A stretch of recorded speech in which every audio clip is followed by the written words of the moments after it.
on the YouTubes, where I believe we may be streaming live now, which is really cool and freaky. Oh my goodness, I'll go and check. Yes, go and check and see if we're... And on Twitch, obviously, and on watching us later in places as well, because that's lovely. And thank you for coming on our journey.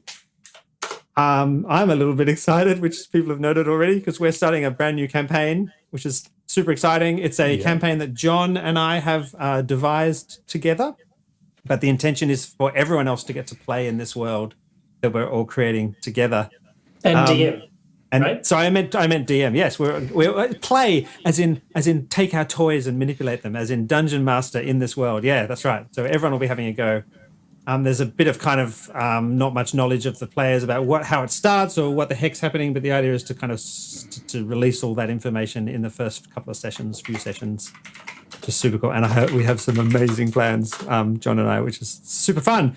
That said, poor John isn't here tonight because he's down in the and so he's taking a break. So so we're thinking of you, John, and missing you, but very thankful that we're getting to play with your toys of your crazy brain. Which is a bit of fun. Which is a bit of fun. Why don't people just introduce themselves but not their characters, and then we'll basically get stuck into it. Nathan, we'll go clockwise for Nathan. Just remember the typing is very loud on here. Sorry. So, my name's Nathan. I am been playing D&D online for about, 10 years? Wow, really? Yeah, 10, 15 years, I think, since, recorded D&D. So I've got proof. And I'm still terrible. I don't think I wrote over a 15 the entire time. And I think I in terms of remaining consistent, I'm pretty bloody consistent. Unless you need to roll low, and then I roll really high. So that's right. That's right. But yeah, that's me. Murray. I'm Murray. I'm basically we joined. That was Ben and John and I. We were the Dicestormers to start way back in 2010. About now, a little bit earlier, June 2010, we started playing D&D, and then Nathan came along, and then Johnny came along, and then Derek came along, and we all, you don't know who they are yet because they haven't introduced themselves. Wait, they're over. Yes, we're been playing D&D and all sorts of other role-playing games, enjoying them all in all aspects of the hobby. Yeah, wonderful. Except being able to be together, which we're not at the moment, because Sydney is very much in lockdown, tragically. Indeed. I think you beat me by 1 week, Murray. So it was it's 10 years and 1 week. If I was to put it out there, Did you see that Olympic gold medal? 1/100th of a second is still second, dude. That's right. And I'm never going to be able to catch up. It's it's a consistent thing as it's time. No. The twin, the royal prince who came out second. That's it. Johnny, before I get more explicit about childbirth. Yeah, good idea. I'm Johnny. I think I've been playing for one less week than Nathan. Yeah. And yeah, I'm actually really excited as well tonight, not just Ben. I think it's gonna be fun. Nice. Yay! Very, very cool. So what are we starting this? I've been playing D&D since when? Based on when we joined the Dicestormers, or no? Well, yeah. There was no history. There was no BDS. There's DS and there's BDS, but BDS doesn't exist. Right. Yes. So are you saying you've been playing Dungeons and Dragons longer than having been in the Dicestormers? Is that what I've been playing since this? Woo! Woo! But yeah, I'm definitely the youngest of the Dicestormers. I see. Not Wait. Okay, I get it. But no, I've been playing. I think since 2016 is when I joined you guys. So about 6 years, and man, have we seen some amazing adventures since then. So really excited to be starting a new one here tonight that we're all going to get our grubby little mitts on. So. Yes, it's going to be all of ours. My name's Ben. Yes, I received the red box when we were on holidays at Smith's Lake. You can look it up, Smith Lake, on the north coast of New South Wales, camping. And there's that. Open it up, rub the crayon in my dice. It was, and those illustrations in that red box and that run your own adventure thing was amazing. And yeah, I've been playing. I took a break near the end of high school and then got back into it kind of, late 20s. I love the crayon. And like, for me, it's just such a weird thing, but it's so tactile. I don't think we get that anymore, you know what I mean? Like, you had to like, you know what I mean? It's like painting miniatures. It's kind of like the D&D equivalent, essentially, isn't it? Yeah. It's the unsung casualty of role-playing box sets. Yes. Oh, it's got dice, it's got maps. Like, yeah, but where's the crayon? Well, crayon is the only thing we don't remember from the... Don't mess with me. I need the crayon or nothing.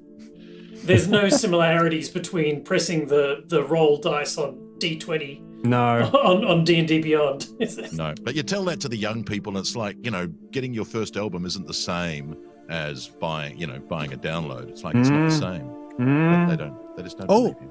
And in chat, we've got people who have been talking about how long they've been watching us for. Their history with us. Woo! Ooh. That's super cool.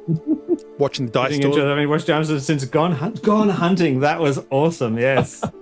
Wow. That was early. Yeah. That's pretty weird that they remember the first Dicestormers adventure that they watched. Yeah. Wow.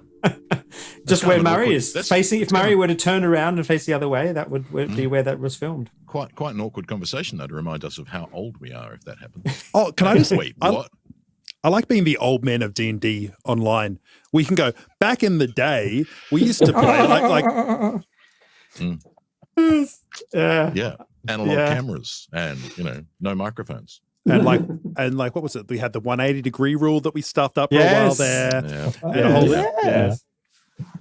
We've all gone on our different We've tech learned paths. all those things. Coolies. Okay, right. I'm going to trigger the adventure. You ready for it? Oh, is there a fun button? I'm going to push go on our story. Oh, this is exciting. Yay! Your nose and ears are filled with inky, thick darkness. The world is lost to you. You hold your breath, but for how long? Are you sliding? It's hard to tell. Where is the light? Lost to you. You're desperate to breathe. You thrash against the liquid that surrounds you. Is there no escape? Just as your lungs threaten to explode, just as you're about to draw the terrible blackness into your desperate lungs, suddenly you slip out into free space. You tumble. Wheeling arms struggle to stabilize the fall, and then you hit the ground. Or does the ground hit you? Or is it a blast of air that pummels you? Blackness no longer fills your ears, but sound. Explosions everywhere. Wood splinters cutting your skin. Fire burning your flesh. Horror clamping your soul. And then beams and branches and stones tumbling in on you. And then silence and pain and cold. You all feel the weight of stuff on top of you. For a couple of you, it's wood beams splintered.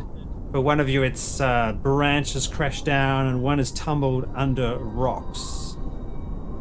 We can run this all simultaneously. What do you all do? You're not together, but what do you all do? I thrash. You thrash? Excellent. I try to get it off me and claw at my face as well. I try to clear my eyes and my nose of this gunk. Excellent. So there's no gunk. There's no black ickiness. The ickiness that surrounded you was maybe a dream. Maybe you're having some kind of episode. This is the same for all of you. You're sensing this. You seem to just be mainly cold, definitely cut and sort of getting like is your flesh burnt? It stings like you've taken a fire to it. You thrash and some of the beams that are lying on you scatter off, and then you're blasted with the cold air. Nathan? I'm trying to find stone. Like, am I close to the ground? Am I like I'm trying to stabilize like where is down and where is up, and like why? Yeah, so let's say you're under some stone, and you push up, and the grout that used to hold these stones together tumbles out on you, and one of the rocks falls off your back and scratches down and bashes your left thigh bone as it tumbles to the ground. But then you take this big sudden breath in chilly, freezing. We're saying 0 degrees centigrade, 30 degree Fahrenheit air fills your lungs, but Like at least that. it's not inky blackness. So it's like a burn. Like I breathe in Yeah, so like much that it just like just right. the cold just runs right. through me. That's right. Murray, you appear to have crashed down or had a tree fall on you or something. You got fir branches and snow piled on you. Right. Well, this is a very peculiar experience for my character. They've kind of lived protected without knowing it. I'm going to cast Create Bonfire. Create Bonfire. Ooh. Awesome. It was dark. Yeah, it was darkness with all the stuff around pressing in. As you push off the branches and some of the snow, your eyes are filled with light, blinding white light coming into the brightness. You don't know how long you've been under this protective layer of fir branches and snow, but as you toss it off, your bare skin is pummeled with sort of spiky, hard, cold fingers of icy wind. Right. And you're going to try and... So what does Create Bonfire do?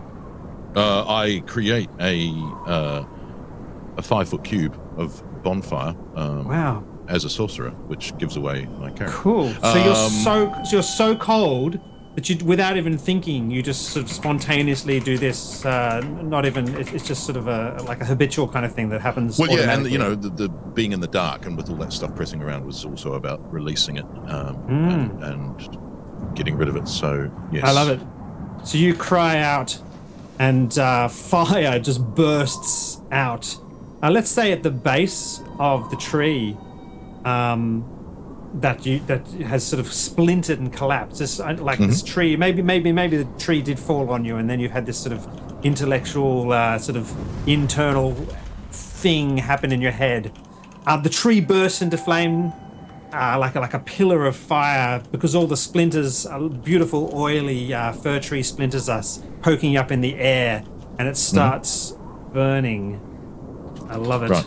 And Johnny, you're also inside maybe the ruins of a house or a building. As you push off the boards, they clatter, and you come up out of underneath these floorboards, and you can just see a roof with a massive hole in it, and outside of the roof you can see snow falling down on you, and every time a snowflake clings onto your naked skin, it burns like a tiny little stinging jaw gripping onto your flesh.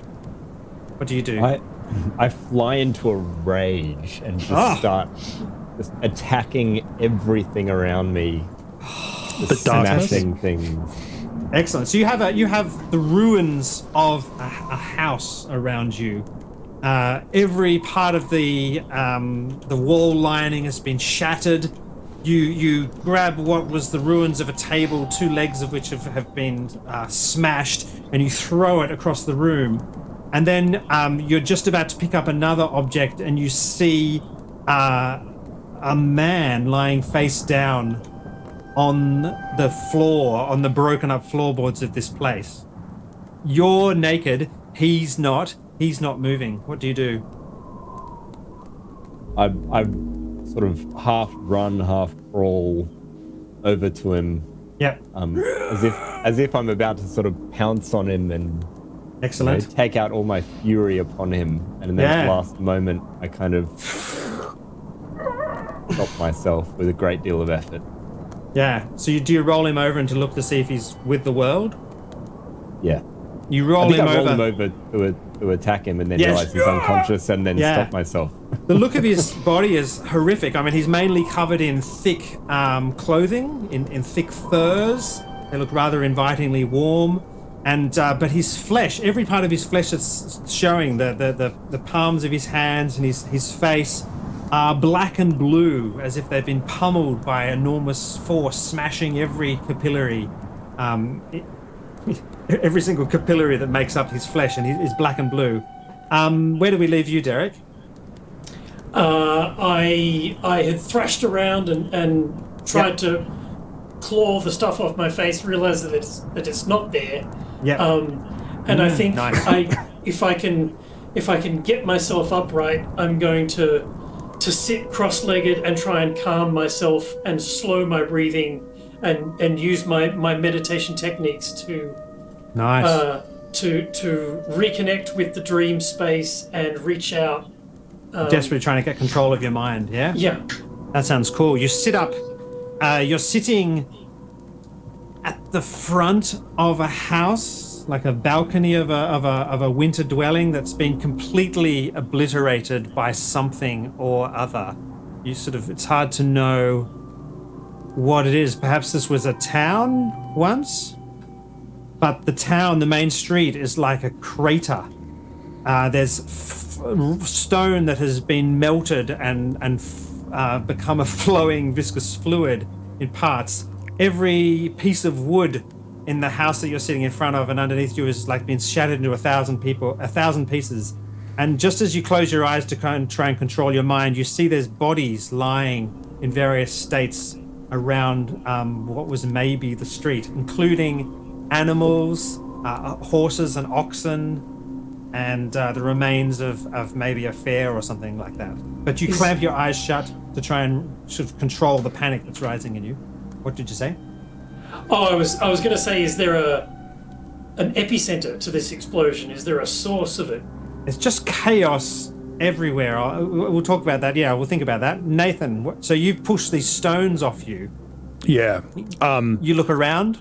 I immediately try and look around and see what's happening and where everybody is and why am I here, and I just start trying to just run and just blindly just pushing through whatever is there and kind of like falling up the rubble as I kind of like just following as if I had an instinct of where to go or what to look at or how to do it. So I'm just following pure instinct as I rush towards whatever I think is happening.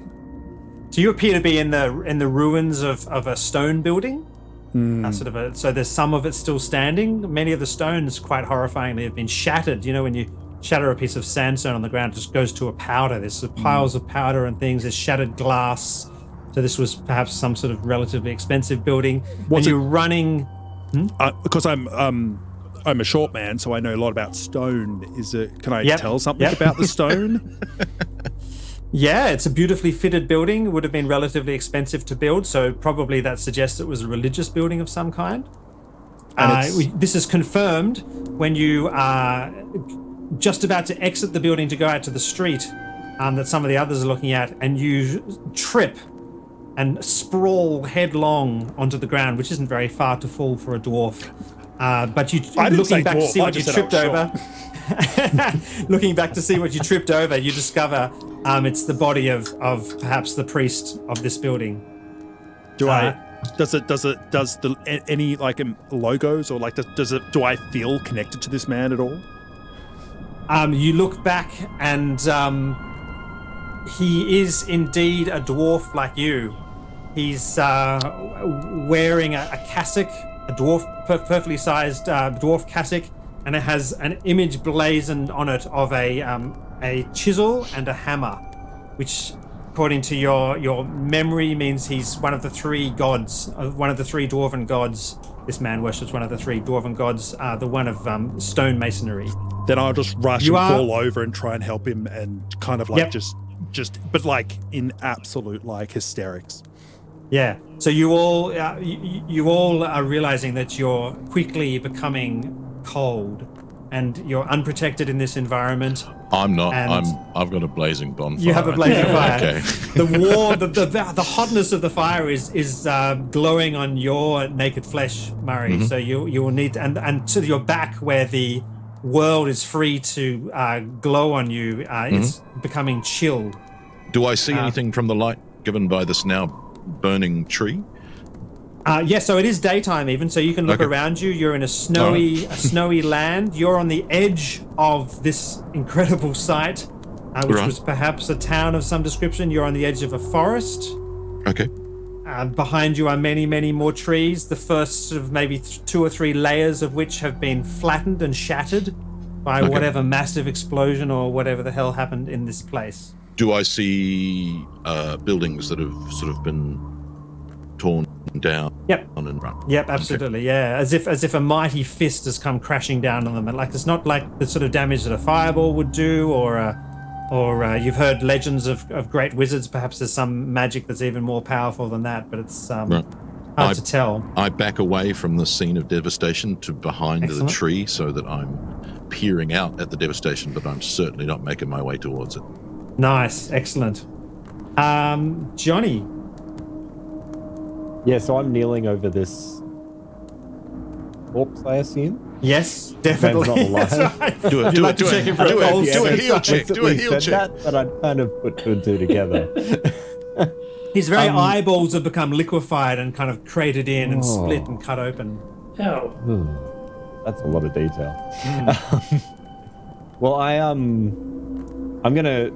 I'll sort of stand up and survey the scene now that I'm a bit more. I'm coming to my senses and trying to take it all in.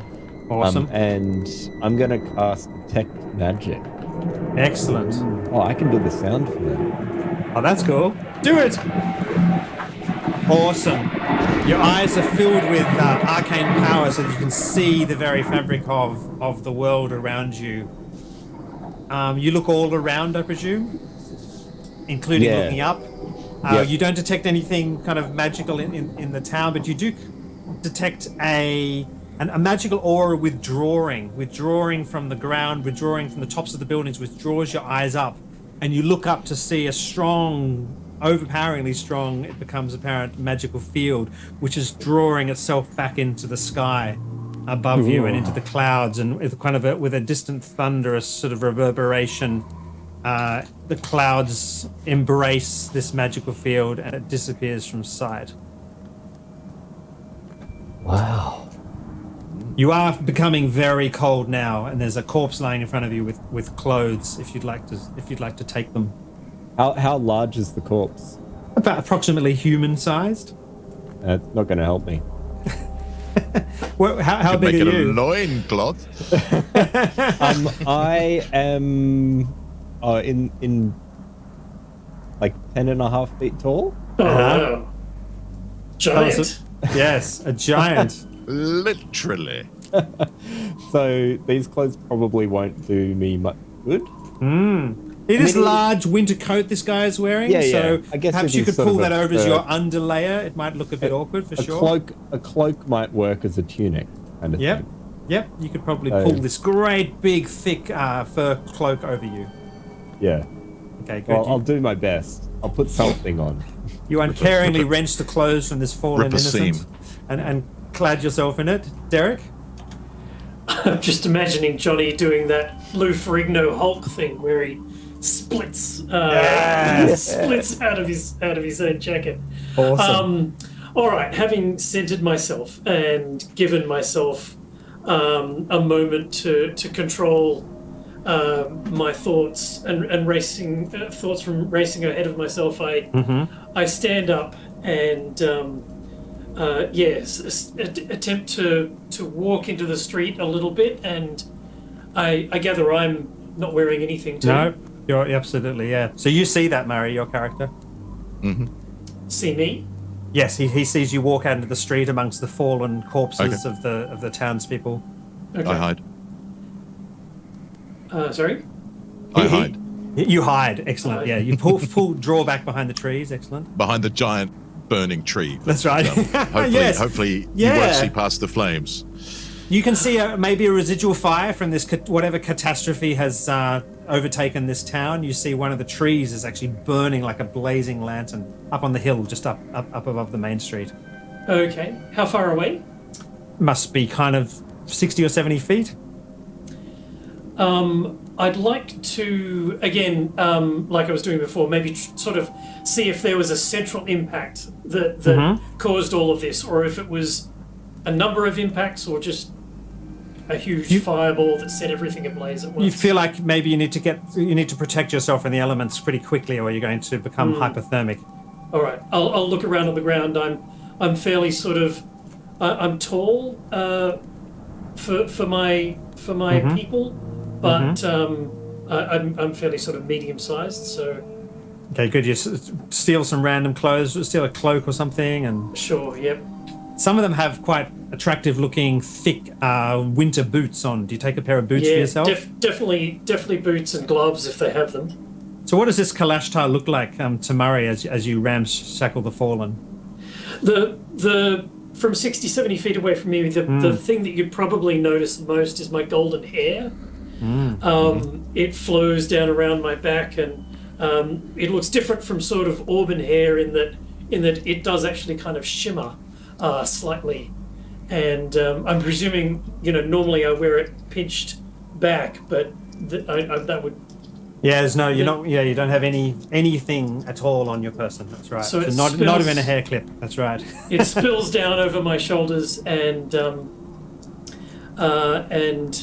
if I do glance in your direction, you do notice that my eyes are pools of blue, a deep blue. Cool. So you put together some sort of outfit to protect yourself a bit? Yeah. Maybe you can add winter boots and a shirt and some pants and a jacket. I guess I'm also, taking an inventory of the dead, and seeing if they're a particular race or if they're different types of people. Excellent. So as you go through some of the bodies looking for valuable stuff, no, only joking. You discover, they seem to be a fairly mixed, typical town. Mainly humans, a couple of elves, half elves, that sort of stuff, and a few dwarves as well. Nathan, you're freezing, looking into the eyes of a corpse, a priest of a fellow worshipper of dwarven gods. The right proportions, in fact. That's unlike right. everyone else. I'm going to check for life and try and as I put my hand on him, I feel like an energy come through my body. As I kind of it just sparks, and then is he dead? Is he? As you put your hand on to sense his life force, which is something you can do, you feel the rather peculiar feeling as if every single one of his ribs has been shattered. His chest is not a resistive, nice, springy kind of hard thing, but a soft, collapsed-in sponge. Well, it's horrifying. I go like this. I move my hands up to his eyes, and I pull his eyes down, and then I take what little he has on him and use it to keep fighting forward. Excellent. You dress yourself in his religious garb, and his cassock and his nice warm boots, and you leave his stripped body on the ground. You also find 11 silver pieces in the pocket of one of his outfits. Murray. You're getting very, very cold on one side. You can keep now that you've withdrawn from the fire. Yep. There is a woodsman's body lying with an axe not so far away from him. I might gingerly approach with a branch and prod him to make sure that he is not going to do anything woodsman-esque. His arm where you prod him, what part of his body do you prod to see if someone's alive with an axe? I was going to say, leg, but arm's fine. I can prod him in the arm. His arm went in similar way to Nathan's victim of pillaging. It just sort of gives way quite happily. Not like there's a solid bone in there, but more like there's kind of jelly mush. And it's very peculiar. All right, when I'm sure that he won't react or move, I'll go over and as quickly as possible, casting furtive glances back at this blue-eyed, shimmering haired creature. I will don the woodsman's garb and take their axe. Lovely. You have to pick the thousands of splinters of wood out of his flesh and out of his clothes as well, annoyingly, some of which stay in there and scratch you once you pull them over. So it's like he was maybe chopping this tree down, then it exploded completely. You don't, however, have any of these splinters in your own flesh. Okay. And in answer to Derek's question, it's like, as far as you can tell, whatever obliterating force caused this seems to have originated maybe where you are. Where you were sitting, or the building, maybe there's some poles leaning away, or the horses are leaning away, or some of the corpses are leaning away.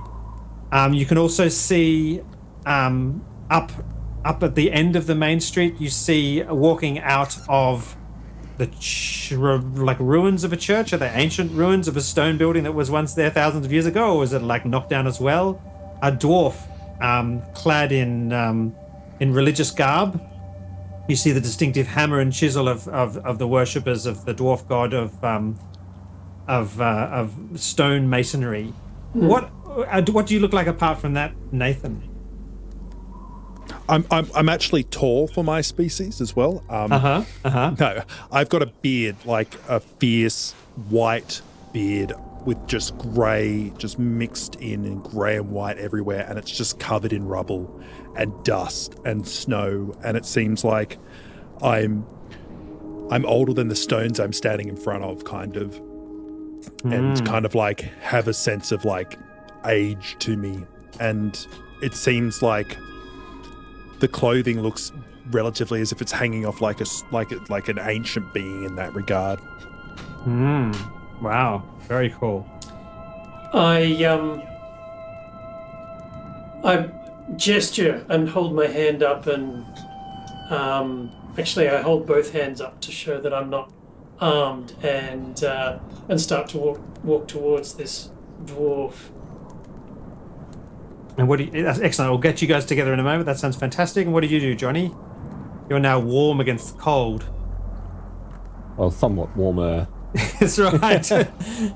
I might keep my eye out for anyone's got a rug within their cottage at some point that I could fashion into another garment. Excellent. I can let you find a large woolen blanket that's in one of the other rooms of this cottage, this destroyed building. Excellent. So I'll wrap myself in some wool and furs and venture out into the cold.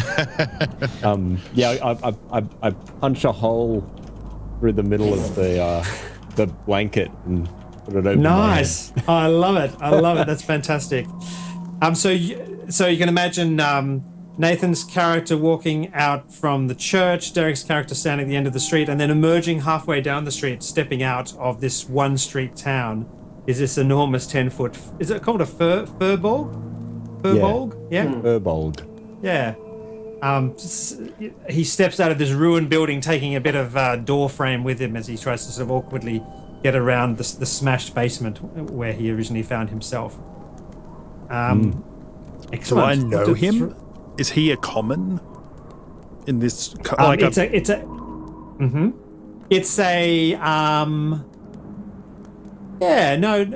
Not a race you'd necessarily be particularly familiar with. You have her, like, it's somewhere in your distant memories. It's about this point where you start to look at each other and to ask these sorts of questions about, oh, is this a friend? Is this someone I know? Is this a race I know? That you start to realize the void that you are all experiencing in your memories.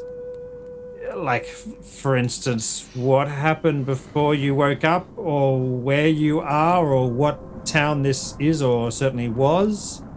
And there's kind of a moment of disorientation as you suddenly realize you're kind of a bit sketchy about how the heck you got here. I'm going to yell something out. Are we still under attack? Quickly! And I run to try and find cover, as if like still skirting around, and kind of like dust going up behind me as I kind of like try and take what little cover I can, trying to get my bearings on what is surrounding me, why there's a 10-foot man with the... Yeah. Oh, friend dwarf. I think that whatever happened here has passed. Calm yourself. But the fire is still hot. Can you feel it? And I'm just trying to look around and get my, like, I'm almost in a world of ocean, because I look up and there's no roof, there's no walls, there's nothing. I wake up in the darkness and see above me just the endless sky, and it just, I'm really outside my element here. White clouds with whiteness and coldness falling out of them right into your eyes as you look up.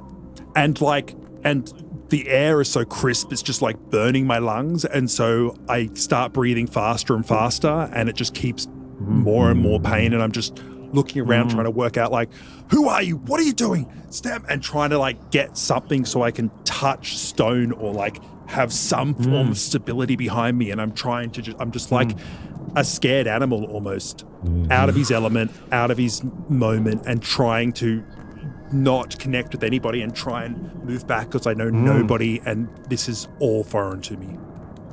Awesome, spectacularly awesome. So yeah, the dwarf is withdrawing, kind of in a semi-panic state to the stone building he knows. You notice, Johnny, that of course, as you step out, your eyes are drawn immediately to the blazing tree that's on fire, and you notice a female just finishing rifling through the corpse, a corpse that's up near the tree and hefting a small axe. What does she look like, Murray? So she is a half wood elf. Not that she's aware that she's a half wood elf. And so, yeah, the woodcutter's clothing is probably too overly large on her. I don't know how large this woodsman was. Was he substantially larger than the coat-wearing person? Not ridiculously large. So yeah, reasonably slight sort of fellow. Okay. Perhaps not sort of the ideal kind of tree. I fella, was wondering whether Johnny was going to look at my my coat with envy. No, your coat was definitely not appropriate for Johnny either. Unfortunately, there few cloaks will be in this house. Yeah, so that pretty much hides the rest of her features, which suits her down to the ground. But yes, so she's looking down at this peculiar collection of creatures, and this short person who is running around crazily and is realizing that the best place to be is away from them. And this giant and this gold shimmering haired, it's just like being in the woods by yourself, best place to be. So she starts backing up. I think starting to disappear behind a tree. But I think she's also a bit worried about what's happened to her home and her surroundings that she's known, and looking for a culprit. You're a creature of peace and the woods, Johnny. Like you see, is that a pixie you've spotted, or some other fairy type creature, or she looks afraid and disorientated? Yeah, I call out, "Hello there." It's okay. Whatever it was has gone up into the sky.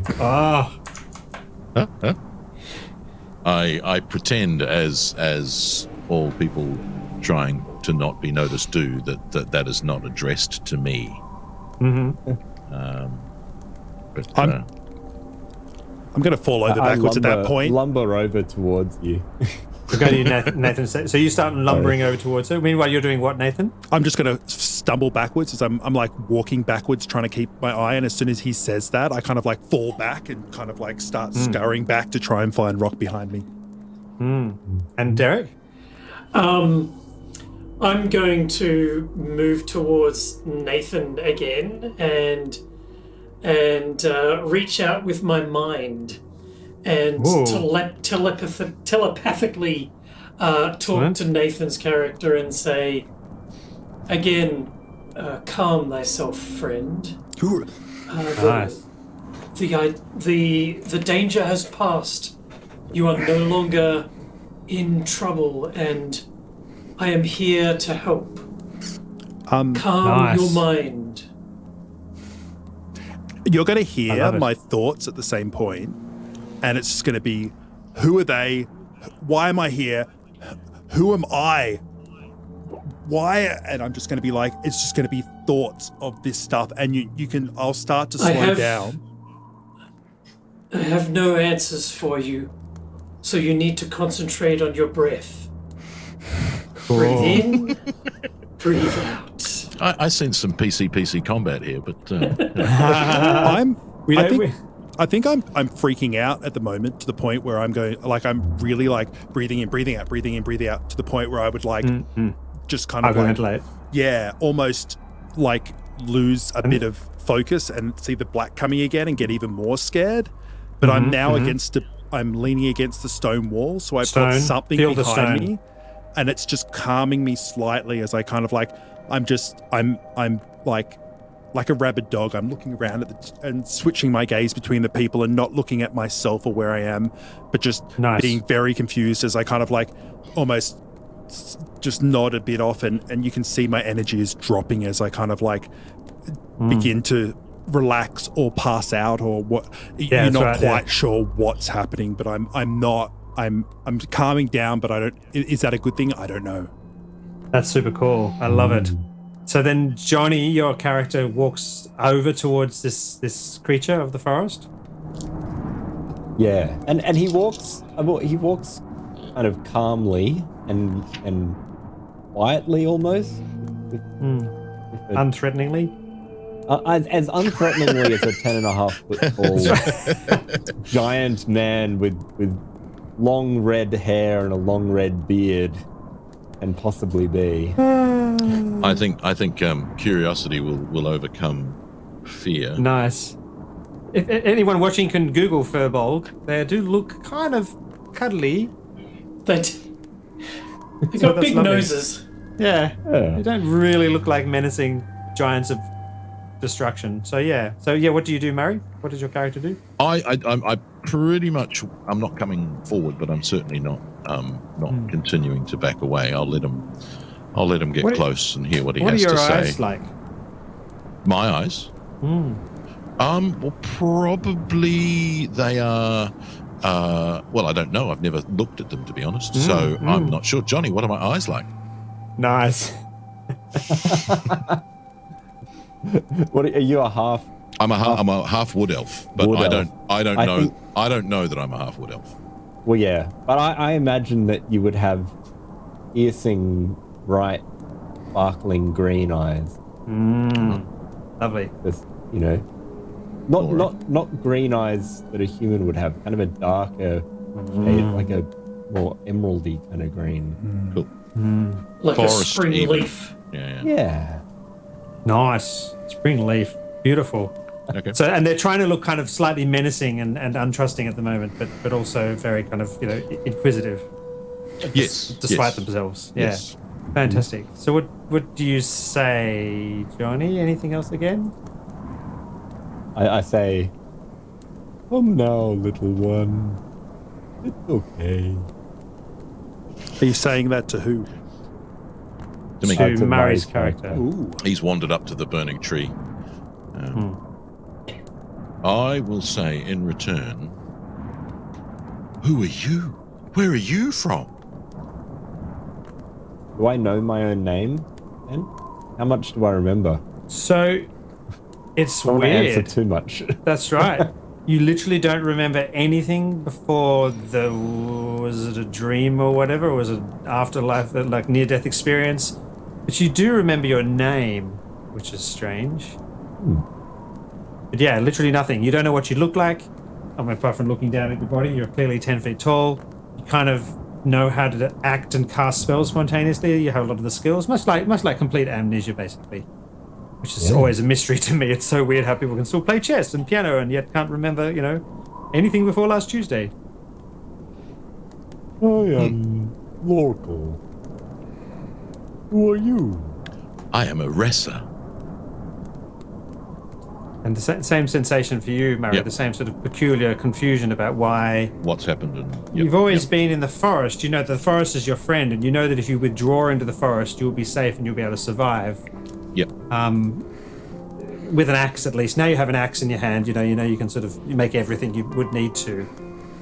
Maybe it's a safer tactic to do so, but then friends are also useful because friends can take care of you when you are. I've never had any friends, so I'm so your not natural sure inclination what is to not. weird magic words you're talking. That's right. So I don't remember having friends. Yeah, you don't remember not having friends, Murray. Do you say? Right. I don't remember not having friends, but I certainly I don't understand what this other creature standing here talking to me is. Right. I don't know what this social interaction actually. Yeah. What's going on? But yeah, I'll roll something. I want to roll something to see whether I like it. Okay. I think I fine to do. me. I think I do. Weirdly, do you want to charm me, or do you want me to roll to see whether I have been charmed by your mere presence and friendliness? Well, I think it might be fun for me to try and charm you, All right. because I'll probably fail. I like opposed friendship rolls, guys. Go. Opposed friend. Yeah. Yep. No, we are enemies for life. Sorry, met on the first day of kindergarten. Sorry, we're best friends. What do Yeah, I well, it even could be. roll It could for be that I too. don't even know. Ooh, the risks are high. One of the social skills. If you don't have any points or proficiencies, it's such a low. No, it's not a level thing, isn't it? Do I just roll a charisma? Charisma, yeah, just charisma Yeah. check. Do it. That's what I'm assuming. I'm going to give you advantage because you were really being quite careful in your approach. And you might do look a need bit that. cuddly. With advantage, 7.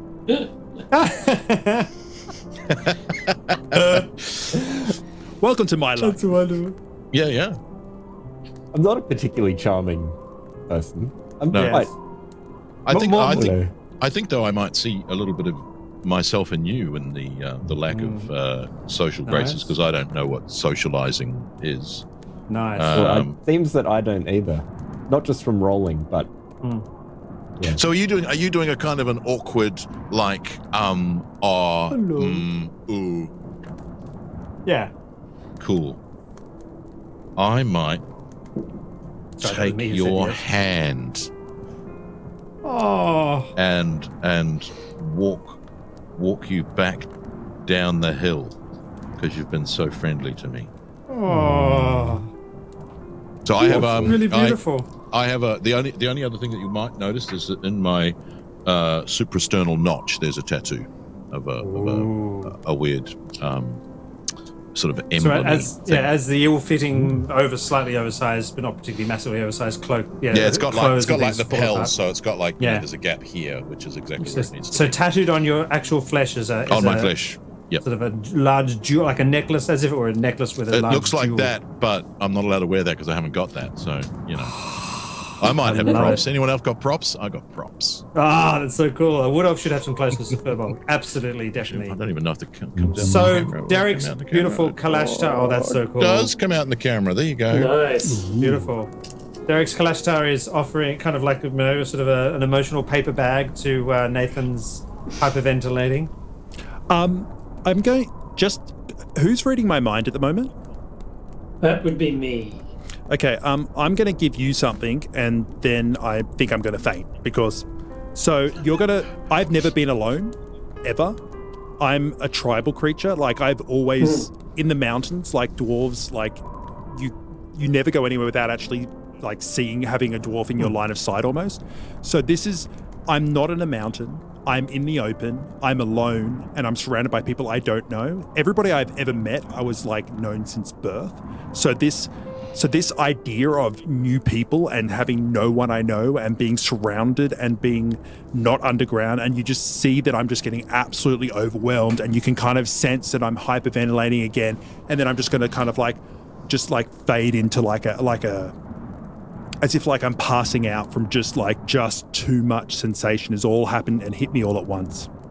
I love it.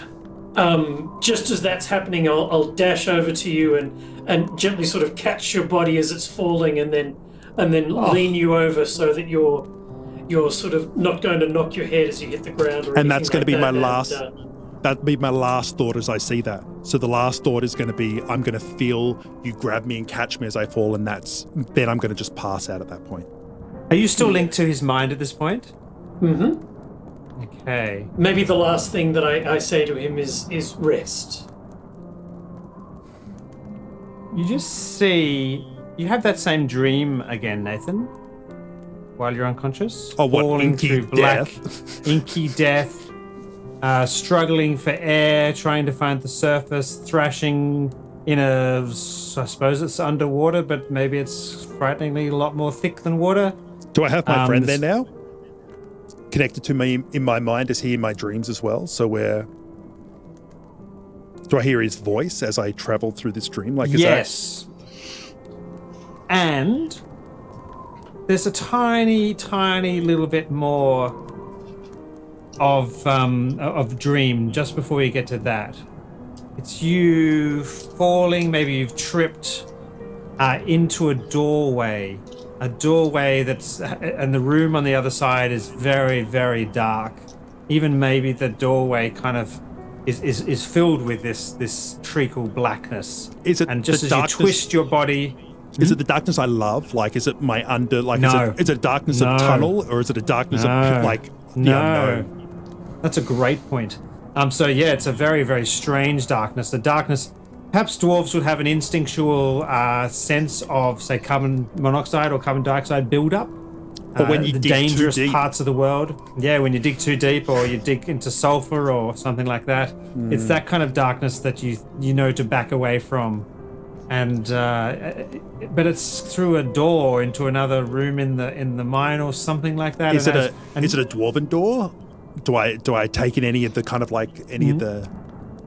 It's a very finely crafted wooden door with an exquisite frame and no door within it. It's just the frame of a door now you think of it. Now you actually get to glimpse that too, Derek, just as he loses consciousness. Of the door? The door and him falling towards the door, and then you see the same vision that you have just dreamed just a little bit earlier. You see his mind trapped in this liquid. You can try and pull him out of it, I suppose. That would be kind of cool. Yeah. Do I feel like it needs a sharp shock? Yeah. So The answer's always yes. Yes. Sharp shock sounds interesting storytelling wise. So I make a piercing, keening noise that sort of spikes into his brain like a bolt of light in a dark room. At that point, you're going to see the kind of like, as if beneath the beard I have this huge beard. And you can see that there's almost like a radiant glowing light coming from underneath it. Like as if you can see the like glimpses of light coming out through the beard, as if I've got some form of light has gone underneath. And then it just fades immediately as I slowly wake up and just kind of like, just wake up, my eyes open, and I look at you. And I'm like, You sense holy power and righteousness in this dwarf. I say, are you here or are you in the dream? Am I? Who am I? Who are you? I know you. I'm Suno. I'm Suno. Do you know me? I don't recognize this place. Why are we outside? This is... Did you see the darkness? It chases me in my dreams. I did. Dreams are important. Our dreams are our mind's way of ordering our reality, and we should take heed of them. Then why am I here? What dream has brought me to this place? I So think the two that of will you- be... Let's go say your sentence. Yeah, I think that will be made apparent in time, but until then, not yet. So the two of you, Johnny and Mary, your characters now are walking up just to catch the end of this conversation. I think I'm taking 2 steps for every one of Johnny's. Yeah, So I love it. it kind of looks like I'm skipping at his side, but not really. It's like a That's kid. fantastic. I'm going to ask, what are they? As in the people. That's cool. Yeah. So What are they? Yeah. what are they? So you'd know the answer to that question, Johnny. Clearly a dwarf and a Kalashtar. A dwarf and a Kalashtar. What's a Kalashtar? Which are 2 words which means things. That's right. Yeah. Which one is which? The dwarf is the little one.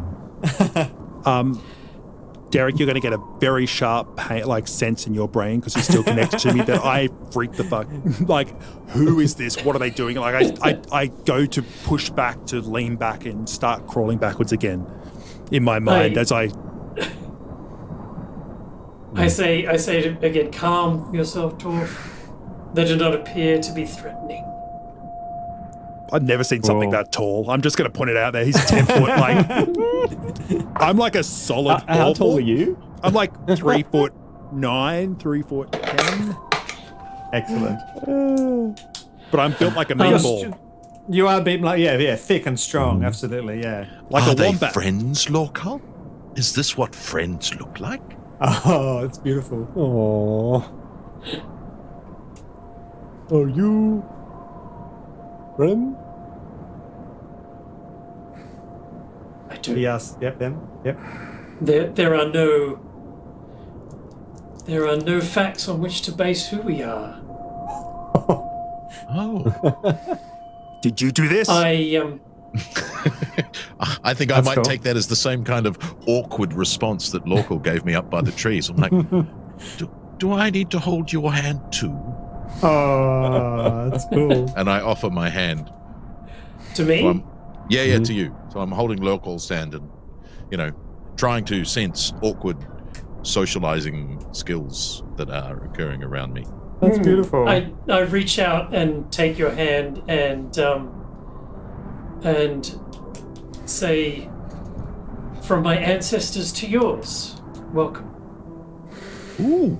It's like the very coldness, the pinching winds that pummel your cheeks are rendered less cold and less stinging by the bond of friendship and peace offered. I say, Like literally. I don't know if I have any ancestors. Do you have ancestors? I say to Lorkal. I don't know. Ooh. Why? What do I know of my? Can I say, I can see this getting into a very circular conversation. Yeah. None of us know I anything. don't know. No, Maybe none you of you don't know anything. know None of you know your Yeah. name. You seem to know how to do the things that you can do. But you literally can't remember anything since you woke up just a little while ago, 10 minutes ago. It's upsetting to even think about, really. Right. Hmm. This is a new world which I've embraced with hand holding. Right. Beautiful. What about the dwarf? Can the dwarf I'm reach? I'm gonna let go of Lorkal's hand with a an apologetic squeeze. Squeeze. And then offer my hand to the dwarf, and say, "Do you want to be a friend too?" Can I do an insight check? Yes. And then I'm going to try and parrot the monk with from my ancestors to yours. Oh, that's Welcome. fantastic. Is that Excellent. right? I say, is that right? Good. Give us an insight check. Yes. So I rolled a 10. What sort of insight were you looking for? Her genuineness of her intentions? Yeah, but the thing is, I think I got distracted by the fact that I couldn't remember my ancestors, and I couldn't remember. I can't pick out people who I feel like I'm alone and I'm missing my tribe, but I don't know who they are. And I've kind of see the innocence in her eyes and be like put my hand out, but as I do, it kind of like glows as if there's like a lay on hands kind of uncontrollably going through me. This you definitely sense powerful good in this dwarf. Okay. Harry? Rightio. Have I offended your very faith by copying your greeting Yeah. incorrectly, Derek? I don't think my people know how to get offended. Okay, good. So I'm Holding hands all is over our the thing. I'm all over the holding hands thing then. So I unafraidly, if that's a word, grasp this glowing dwarven hand. I'm gonna try- reach out like the smallest bit, and it's like a 90-10. I'll put 10% forward. You can because Right. I'm very cautious about everybody. Without you realizing at the touching of the fingertips, it's suddenly 50-50 without you even realizing it. So there's a warm half elven hand now clasping yours and trying to pull you to your feet, so that we can become like a circle of hand holding, which is kind of love it. a new experience of like, wow. Can we all end up standing four characters all holding hands, looking at each other? I'm gonna feel. Fantastic. Quick question: do my powers of like radiancy feel more strong that I'm connecting with these people? Like, is there a Yes. positive outcome Yes. because of this connection I have Yes. to these people? As if there's Very more much than so. just what is. They're not just. I'm not holding hands. We're both stronger because we're actually touching. Absolutely. Yeah, you feel a strange kinship, an indefinable sense of common purpose, maybe past memories, when you're all standing there holding each other's hands against this horrific, frankly, sight of it. Just reminds you where you are. Yeah. An exploded medieval town in a snowy wasteland, which was cleared of snow, presumably at some point by the massive force that was released that pummeled the bodies of everyone in the town to kind of paste. But the snow has started to fall again since this explosion happened. But regardless of that, you feel a sense of sort of familiarity with each other and a sense of safety and a sense of kind of destiny and common purpose amongst each other. I'm going as to long as we've got each other, we'll be all right. I'm going to honestly. No idea why I said that. I'm going to honestly ask. It's like, do you know me? As in, like, absolutely, that's really cool. Earnestly asking, do you know me? I look deeply into your eyes with my own green leaf, piercing bright green eyes. Double hand. Yeah. 2 hands, absolutely. I don't know anyone. You're the first people I've ever met in my whole life. That's so cool. Awesome. Well, should we take a break since we've gone past a chunk of an hour and have Really? That's an hour? Yeah. Oh, my role goodness. playing? I have even have a no fight. idea of time. I think time is just passing. Wow. Wow. Yeah, Beautiful. sure. Fantastic. Yeah, let's take a very quick break, and since we need to, we'll be back. Yeah. Everybody go very get a soon. drink and come back. Also, make sure if you put some chats in the type, if you put some like chat in the thinger, we can actually put it up on the screen. All right, guys. See Think you back about in a the few power minutes. of friendship, everybody. Yeah, hold somebody's Excellent. hand if you can. That'd be great. Yeah, that's right. Yeah. All right. Your own if you need to. We'll be back in a few See you minutes. soon. Bye. Bye. Millie? Nearly. Really? Oh. This is another one of those awkward friendship moments. I think so.